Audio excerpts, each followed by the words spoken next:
Bonjour, très content de vous retrouver et de parler de nouveau de la politesse, puisque c'est le dernier ouvrage que j'ai publié, La politesse au fil des mots et de l'histoire. Alors au fil des mots, c'est important parce qu'en définitive, on a le mot politesse, mais il y en avait d'autres, puisqu'il y a la courtoisie, il y a l'harmonie, et donc au XVIIIe siècle, par exemple, si on disait que c'était un sujet inépuisable, c'est Charles Pinault du Clos qui dit ça.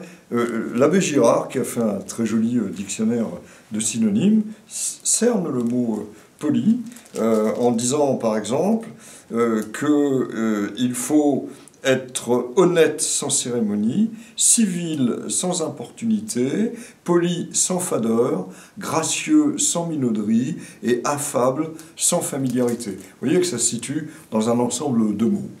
Alors il faut aussi dire que ça a été une ligne directrice que j'ai suivie.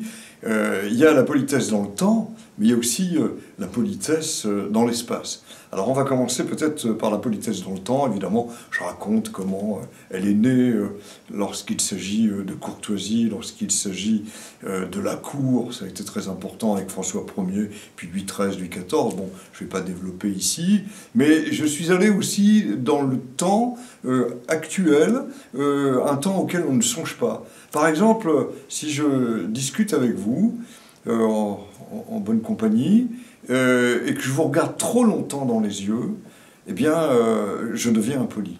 Si je ne vous regarde pas assez longtemps dans les yeux, je suis aussi impoli. Si je suis un commerçant japonais, que je vous regarde plus de 10% du temps dans les yeux, je ne vais pas vendre parce que je serai, cette fois-ci, considéré comme insolent. Si je suis français ou dans un pays du Sud, si je vous regarde moins de 50%, là, c'est que je ne suis pas franc. Donc, vous voyez, ce sont des choses qu'on a intégrées, on n'en a pas conscience. Alors, quand il s'agit du temps, il y a aussi le temps d'interparole. C'est-à-dire, dans combien de temps vais-je reprendre la parole dans une discussion? Eh bien, il y a eu des recherches qui ont été faites. Si c'est 2/10 de seconde, par exemple, en France, aux États-Unis, c'est un petit peu plus. Donc, si vous voulez, le français a tendance à couper la parole. Et quand un Américain discute avec des Inuits, eux, c'est encore beaucoup plus longtemps. Donc, ils sont capables d'avoir un long temps avant de reprendre la parole. Alors, évidemment, ils disent les Américains ne nous laissent pas parler.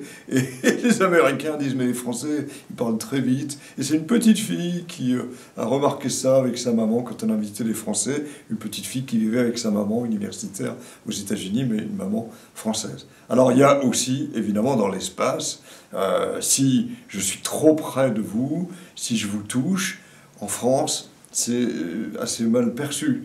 Si je suis trop loin, ça n'est pas bien perçu non plus. Donc il y a une distance, et d'un pays à l'autre, c'est toujours quelque chose de codifié et dont on n'a pas conscience. Alors c'est tout cela aussi de politesse, on le voit, ça s'étudie comme des chercheurs. On va terminer sur une petite histoire. Est-elle polie? La politesse, c'est aussi ce qu'on apprend aux enfants. Alors je me souviens d'une maman très sévère qui invite son petit voisin, et le petit voisin vient, elle a préparé une tarte, et timidement elle demande une deuxième part. Elle lui dit « Mais ta maman t'a pas appris que la politesse, c'est de ne pas demander une deuxième part ?» Il dit « Oui, mais ma maman ne savait pas que les parts étaient si petites. » Bon, voilà, c'est le charme de la politesse. Elle est partout. En tout cas, ce qui est le plus important, c'est la politesse de cœur.